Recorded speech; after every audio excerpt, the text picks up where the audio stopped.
I had to put it on paper, what I want in my man. At least 6'8" or taller, a good head of hair, but no hair on the back or the chest. Know how to romance. Have that look in our eyes when we look at each other like the people in the movies. Don't make me vomit, please. Now, have you learned anything from the conversation I had with these two before, and if so, what was it? Yes, I definitely learned that by creating a lot of attention on small things, they won't believe me with big things when I say big things. Like when I actually thought I was having an allergic reaction to something. And I called my sister and she wouldn't come to the hospital with me either, so. For your emergency toe surgery? No, this was for something else. Oh, okay. Yeah, this was for something else. Are you the youngest in your family? I'm the youngest of 4. Do you know that there is an extremely high percentage of drama queens, extremely high percentage of hysterical personalities, that everything's exaggerated, that are the youngest child? I can imagine. It's because it's like the news kind of worn off of having kids, and so by the time they come along, they have to run around saying, hey, listen to me, listen to me, listen to me. That's me. That's so me. Yeah? That's been me. I'm the youngest of 4. All of my brothers and sisters are married with kids. You know, I have 8 nieces and nephews, so now I have my nieces and nephews to compete with, and it's like, it's me. Somebody focus on me now. Okay. On me now. Me. Okay.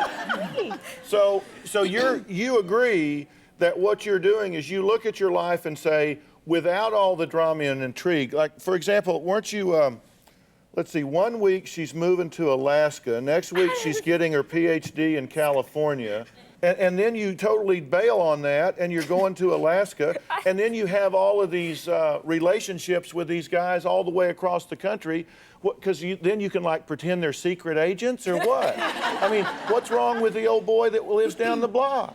They're boring. They're boring, and you think your life is boring, don't you? If I don't have the other people from various places, then it is kind of boring. Exactly. So what you're doing is you create all of this big fantasy instead of living your real life. What if you just decided to accept who you are instead of deciding to try to be somebody you're not? Wonder what would happen then. Seems kind of boring. Seems kind of boring. And I know this advice is not on the level with Ally McBeal, but... Can I get a theme song? They give Ally theme songs to sing. Yeah, we'll get you a theme song. Okay. Happy Trail. No.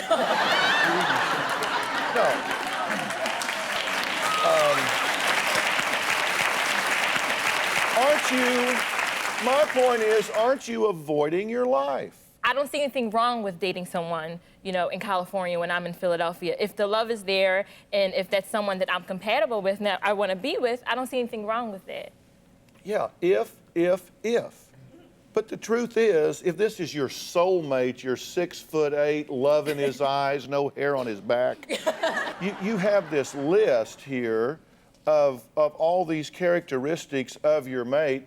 Nice legs, strong shoulders, athletic, nice smile, looks at me with love in his eyes, appreciation of culture and nature, knows how to romance, cook, doesn't just say hello, talks about anything, actually goes out on dates, has a cape, can leap over tall buildings. I mean, come on. I didn't have that, but... You know, the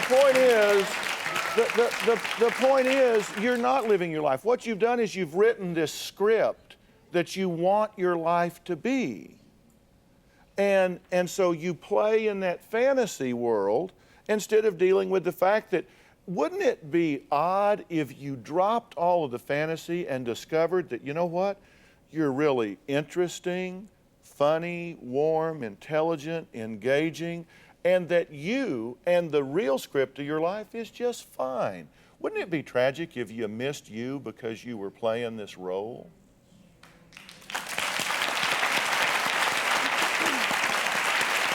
Do you have a story or a question for me? Click the link in the description and tell me what in the world is going on.